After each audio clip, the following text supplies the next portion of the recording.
Prabowo Subianto mengaku pernah ditampar perwira marinir. Bagaimana ceritanya? Jadi jangan persoalkan Prabowo marah-marah. Tentu juga nih.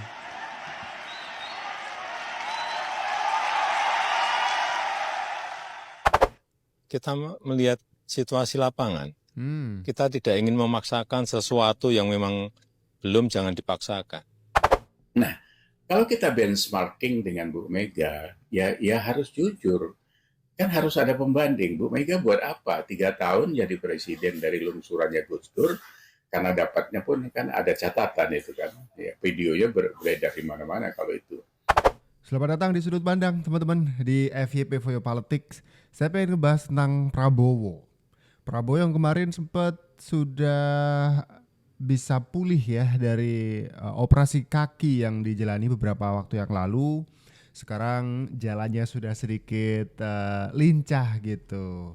Dan kemarin juga menemui Jokowi di Istana Presiden, sudah bisa lari-lari kecil, bahkan praktek silat gitu ya. Tapi tahu nggak, ada satu cerita dulu tuh pas waktu Prabowo masih jadi tentara gitu ya. Prabowo tuh pernah ditampar perwira marinir. Kok bisa? Begini ceritanya. Prabowo Subianto mengaku pernah ditampar perwira marinir. Bagaimana ceritanya? Peristiwa itu terjadi saat Prabowo menjalani pendidikan taruna di Akabri pada 1970. Yang menjadi komandan kompi Prabowo saat itu. Prabowo Subianto mengaku pernah ditampar perwira marinir. Bagaimana ceritanya? Peristiwa itu terjadi saat Prabowo menjalani pendidikan taruna di Akabri pada 1970. Yang menjadi komandan kompi Prabowo saat itu adalah Letnan Azwar Syam dari Korps Marinir TNI AL. Prabowo dalam buku catatan dari pengalaman mengingat Azwar sebagai sosok komandan yang sederhana tetapi disiplin. Ketika masa pelatihan dimulai, Prabowo diberi segenggam gula Jawa oleh seorang senior dan disimpan di saku celana. Saat apel, Azwar kemudian memeriksa anggota kompi satu persatu. Saat menghampiri Prabowo, Azwar langsung memegang saku celana dan menemukan segenggam gula Jawa. Tanpa berkata-kata, Azwar langsung menampar Prabowo. Prabowo pun kaget.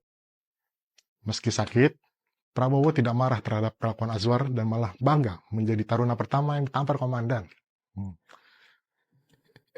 Gimana kalau kalian? Prabowo Subianto Apakah kemudian jadi marah atau justru bangga kayak Pak Prabowo ini, merasa ditempa mentalnya, merasa istilahnya mendapatkan pendidikan yang kuat gitu, sehingga pendidikan yang kuat dan keras ini menjadikan mental Prabowo sebagai mental yang kuat juga nih. Apalagi selama menjadi Menteri Pertahanan juga terkenal sebagai orang yang tegas dan mendapatkan beberapa penghargaan gitu ya, Prabowo Subianto. Tapi kalau sekarang nih sudah jadi presiden, siapa yang berani menampar sosok seorang Prabowo?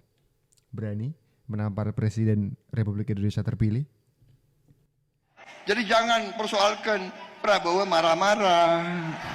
Tentu juga nih.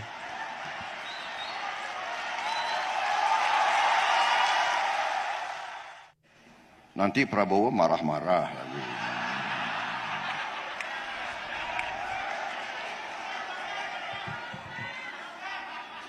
Kadang-kadang pemimpin, guru, bapak harus marah. Betul. Bayangkan kalau ada seorang bapak, anaknya nggak mau sekolah. Nak, bangun sekolah. Nggak mau. Ya udah tidur aja. Ini bapak macam apa? Ya, ini bapak yang menjerumuskan anaknya sendiri. Betul. Ya kan? Nak, tidur, sudah malam. Nggak mau nonton TV. Ya udah. Ini mungkin menjawab kritik ya. Jarod Saiful Hidayat ini adalah kader dari PDIP. Kemarin tuh sebelum Rakernas sempat mengomentari tentang Prabowo Subianto yang terpilih menjadi presiden kan gitu ya. Jarod berkomentar bahwa latar belakang Prabowo yang seorang tentara dengan didikan yang keras itu membuat karakter seorang Prabowo ini ditakutkan oleh Jarod ya. Itu takut kalau beliau akan memimpin Indonesia dengan cara kekerasan, tangan besi gitu. Ternyata ini Prabowo mencoba untuk melawak gitu ya. Kadang-kadang memang diperlukan cara yang bukan keras atau kasar ya, tapi disiplin itu dia. Dan mungkin kita perlu sosok pemimpin yang disiplinnya tinggi gitu ya, untuk memimpin negeri ini menuju hal atau situasi yang lebih baik kan begitu. Rancangan APBN yang disusun ini kan untuk tahun 2025. Tahun 2025 itu presidennya Prabowo. Pak Jokowi nggak boleh dong memasukkan program prioritas Prabowo ke dalam anggaran. Paling tidak, itulah poin narasi yang lagi disebarkan Tempo. Lah, salahnya di mana? Bukannya bagus. Ini kan membuktikan kalau Pak Jokowi dan Pak Prabowo itu mampu bersinergi dan sinkronisasi dengan cepat. Artinya mereka memiliki kesamaan visi misi. Segala upaya demi mewujudkan program ini tuh menunjukkan bahwa pemerintah selanjutnya sangat bersungguh-sungguh untuk mempercepat proses realisasi program yang sudah dijanjikan kepada masyarakat Indonesia. Mungkin Tempo lupa, persoalan bangsa kita itu tiap pergantian presiden adalah ketidakberlanjutan. Karena visi misi presiden penerus yang selalu saja berbeda dengan presiden sebelumnya. Baru kali ini kan presiden dan sosok penerusnya bisa melakukan sinkronisasi terhadap visi mereka akan masa depan. Ya, semua langkah tentu sudah diperhitungkan dengan matang. Dan semua strategi memajukan negara selalu membutuhkan keberanian. Itulah kenapa Jokowi berkali-kali menyebutkan dalam pidatonya bahwa bangsa ini butuh sosok pemimpin yang berani. Bangsa ini nggak bisa bergerak kemanapun jika memiliki pemimpin dengan mental penuh ketakutan seperti yang coba disebarkan oleh Tempo. Kalau Tempo terus memaksakan opini bahwa Pak Jokowi nggak boleh memasukkan program makanan bergizi gratis ke dalam anggaran, ya berarti apa? Berarti Tempo nggak mau mempercepat program makan bergizi untuk anak-anak. Berarti Tempo nggak mau generasi penerus menjadi lebih cerdas. Berarti Tempo nggak mendukung Indonesia menjadi negara maju di masa depan. Dan berarti Tempo nggak pro Indonesia. Lalu pro siapa? Ini bukan cuman Tempo ya yang mengkritik, kader-kader elit-elit PDIP itu sering mengkritik tentang hal ini gitu. Pak Jokowi yang ada di belakang Pak Prabowo yang sekarang sudah mulai mendekati ke kursi kepemimpinan nomor 1 di Indonesia, menjadi presiden, bentar lagi dilantik gitu ya. Kritiknya adalah Jokowi jangan cawe-cawe ke Prabowo, biarkan Prabowo jadi presiden, kayak gitu ya. Kemudian ada juga kritikan dari orang-orang itu yang mengatakan proyek-proyek Jokowi itu jangan kemudian jadi beban di APBN Prabowo. Pak Prabowo tuh punya program sendiri gitu. Ini nih dijawab nih kritikannya. Ketika Pak Jokowi punya program-program yang bagus, baik itu pembangunan infrastruktur atau program-program bagus lainnya, sama Pak Prabowo dengan tim transisinya itu coba untuk dilanjutkan gitu. Dan ini kan bagus. Karena memang dalam sejarah kita belum pernah melihat pemimpin yang akan berhenti atau habis masa jabatannya dan pemimpin yang akan dilantik itu punya keseriusan untuk menyambungkan program-programnya seperti Pak Jokowi dan Pak Prabowo. Pemimpin-pemimpin sebelumnya kan cuman ganti, bikin program baru, ganti, bikin program baru, kan cuman gitu. Nah berarti kan ini bagus ya kan. Ada keseriusan supaya program-program itu nggak mangkrak. Ada keseriusan untuk melanjutkan yang bagus, bukan diganti. Rencana Bapak berkantor di IKN kan mau bulan Juli, itu progresnya seperti apa sekarang? Apakah akan terlaksana dalam waktu dekat? Airnya udah siap belum? Listriknya udah siap belum? Tempatnya udah siap belum? Kalau siap, pindah. Belum dapat laporan dari PUPR, Pak? Belum dapat laporan. Sudah, tapi belum. Oh. Sudah, tapi belum. Tapi soal Kepresnya bakalan Kepres pemindahan ibu kota apa bakal terlaksana sebelum 17 Agustus? Kepresnya bisa sebelum, bisa setelah Oktober. Kita melihat situasi lapangan. Kita tidak ingin memaksakan sesuatu yang memang belum, jangan dipaksakan. Semuanya dilihat, progres lapangannya dilihat. Ini nih yang sering dikritik sama orang termasuk Amin Rais, Jarod Saiful Hidayat, siapa lagi nih? Hasto pernah juga menyampaikan kritik. Apapun proyek-proyek yang dibangun oleh Pak Jokowi itu memang diukur gitu, ada ukurannya, kesiapannya juga dites, ditentukan siap atau belum. Jadi ketika orang-orang mencoba untuk menghembuskan isu kesiapan IKN dikebut dalam semalam, ini buru-buru dan seterusnya, ternyata enggak ya.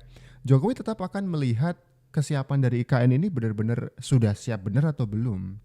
Jadi bahkan kalimat dari Jokowi tadi tidak perlu dipaksakan. Pembangunan progres tentu akan terus dikejar, tapi tentu saja melihat realita dan faktual. Ini akan jadi bahan nih buat para haters, terutama Amin Rais. Kan getol banget mengkritisi IKN ya kan. IKN gak jadi, wah akhirnya Jokowi sadar. Gak jadi pindah IKN dan seterusnya. Padahal Pak Jokowi itu faktual aja, realistis. Progres tetap dilanjutkan, tidak akan membiarkan mega proyek ini mangkrak, tapi sekaligus realistis melihat kesiapannya. Kalau tidak siap, kalau belum siap, kenapa harus dipaksakan? Hanya untuk memuaskan orang-orang itu? Enggak dong, tentu realistis harusnya, dan ini bagus. Kalau kita bicara soal Pak Jokowi, nggak bisa dihalang-halangi bahwa orang satu ini, presiden kita yang ketujuh ini, sudah nggak susah membandingkannya dengan orang-orang biasa yang pernah jadi kepala negara bahkan di Indonesia ini. Karena prestasinya luar biasa. Masa kita nggak ingat, masa Pak Mahfud juga nggak tahu gitu kan. Iya kan?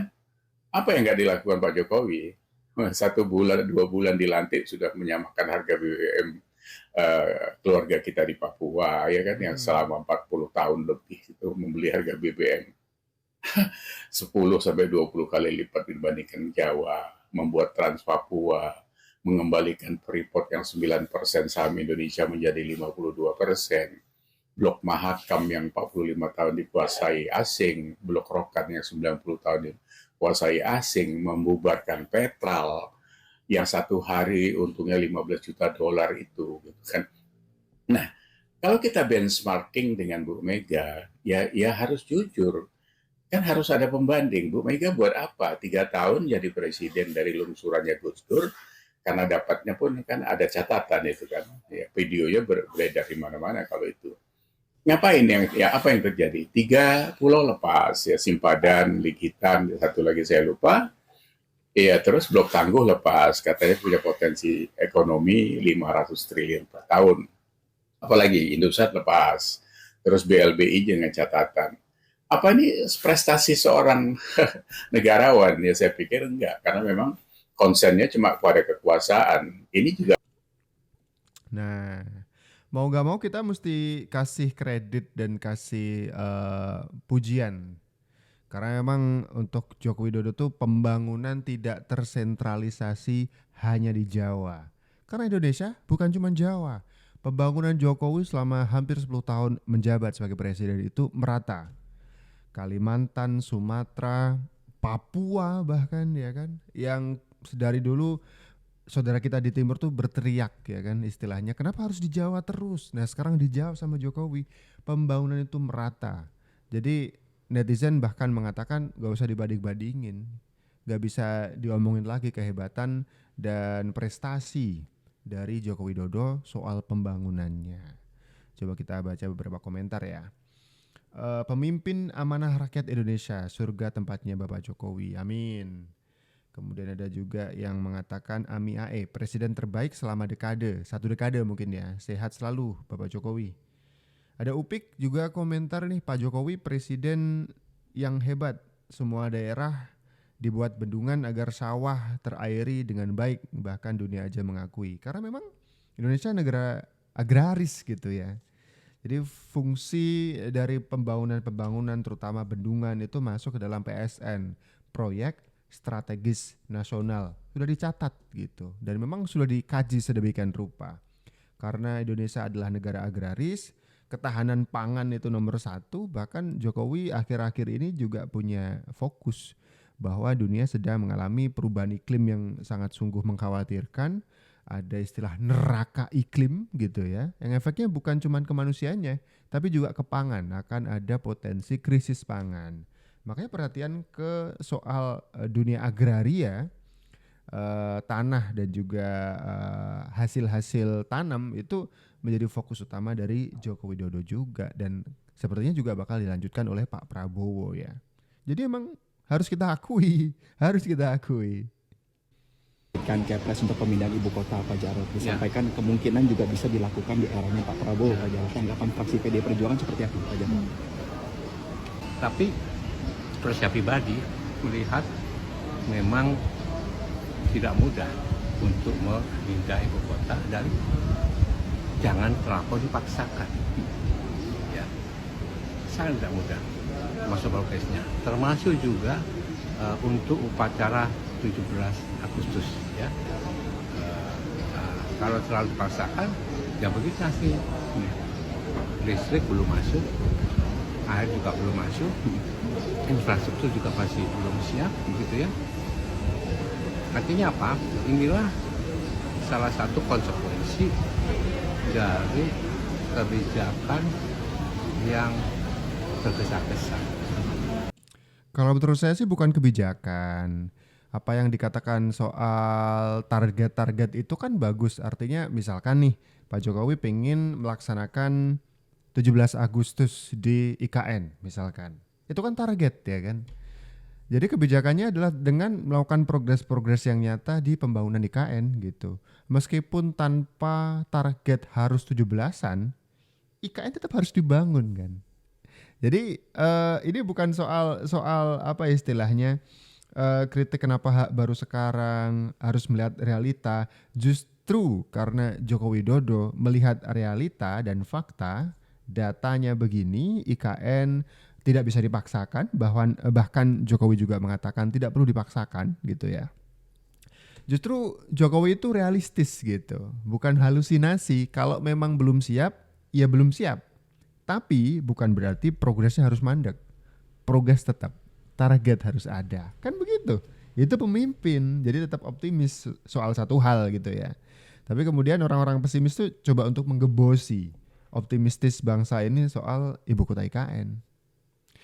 Tapi kalau misalkan kita membandingkan orang-orang pesimis itu dengan dibandingkan bobot dari prestasi infrastruktur yang dibangun oleh Joko Widodo, kayaknya berat sebelah. Infrastruktur yang udah dibangun oleh Presiden Joko Widodo selama hampir 10 tahun ini, prestasinya mentereng. Apakah Anda tahu bahwa Jokowi telah berhasil membangun infrastruktur di Indonesia hingga melampaui Malaysia? Tonton video ini untuk mengetahui fakta-fakta mengejutkan tentang prestasi Jokowi dalam bidang infrastruktur. Presiden Joko Widodo atau Jokowi dikenal sebagai presiden yang gencar membangun infrastruktur di berbagai wilayah Indonesia. Sejak menjabat pada tahun 2014, Jokowi telah meresmikan berbagai proyek infrastruktur yang bertujuan untuk memeratakan pembangunan, meningkatkan daya saing, mencapai keadilan sosial, dan membangun persatuan dan kesatuan bangsa. Salah satu bidang infrastruktur yang menjadi prioritas Jokowi adalah transportasi. Dalam 6 tahun terakhir, pemerintahan Jokowi telah membangun 1.640 km jalan tol dan 4.600 km jalan bukan tol.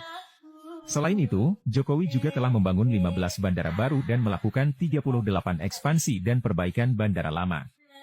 Tak hanya itu, Jokowi juga telah membangun 124 pelabuhan baru yang diharapkan dapat meningkatkan konektivitas antar wilayah dan mendukung perekonomian nasional. Selain transportasi, bidang infrastruktur lain yang menjadi perhatian Jokowi adalah sumber daya air. Jokowi menyadari bahwa Indonesia membutuhkan bendungan untuk mengatasi masalah kekeringan, banjir, irigasi, dan ketersediaan air bersih. Oleh karena itu, Jokowi telah membangun 22 bendungan baru pada tahun 2021 ini dan menargetkan untuk menyelesaikan 65 bendungan pada tahun 2024 mendatang. Jokowi menjelaskan bahwa infrastruktur merupakan fondasi penting dalam suatu negara. Infrastruktur itu adalah membangun peradaban. Ya enggak? Sering tidak kita sadari bahwa infrastruktur itu bangun peradaban, ujar Jokowi saat meresmikan Terminal Bandara Kuabang, Kabupaten Halmahera Utara. Dengan pembangunan infrastruktur yang masif, Indonesia berhasil melampaui Malaysia dalam hal kualitas infrastruktur. Menurut laporan World Economic Forum, WEF, tahun 2019, Indonesia menduduki peringkat ke-72 dari 141 negara dengan skor 64,8 dalam hal kualitas infrastruktur. Sementara itu, Malaysia berada di peringkat ke-77 dengan skor 63,7. Ini menunjukkan bahwa Indonesia telah berhasil meningkatkan kualitas infrastruktur secara signifikan dibandingkan dengan negara tetangga yang selama ini dianggap lebih maju. Tuh, akhirnya kita bisa ngelihat bagaimana ini secara singkat aja ya. Joko Widodo selama hampir 10 tahun ini memang benar-benar menggenjot, memperbaiki, menambah, meratakan infrastruktur Indonesia. Biar semuanya ngerasain gitu. Pertanyaannya, apakah kita pengen seperti Jarod Saiful Hidayat yang memimpikan pemimpin yang pesimis gitu ya, takut untuk melakukan hal-hal besar, atau kalian pengen dipimpin orang-orang yang optimis, punya target, ya walaupun misalkan satu target tidak tercapai tapi realistis nggak apa-apa, tapi tetap optimis melakukan pembangunan dan juga terus melakukan proyek-proyek infrastruktur perbaikan gitu. Kalau saya sih pengen punya pemimpin yang optimis gitu. Walaupun 1-2 kali target tidak tercapai, paling tidak pembangunan itu nyata dan tidak mangkrak. Itu yang penting, target boleh meleset tapi tidak mangkrak dan dilanjutkan. Kalau saya sih begitu. Kalau kalian seperti apa? Coba kasih komentar di bawah ya. Oke? Segini dulu video kali ini. Kita ketemu lagi di video-video selanjutnya. Saya Abdul. Ciao.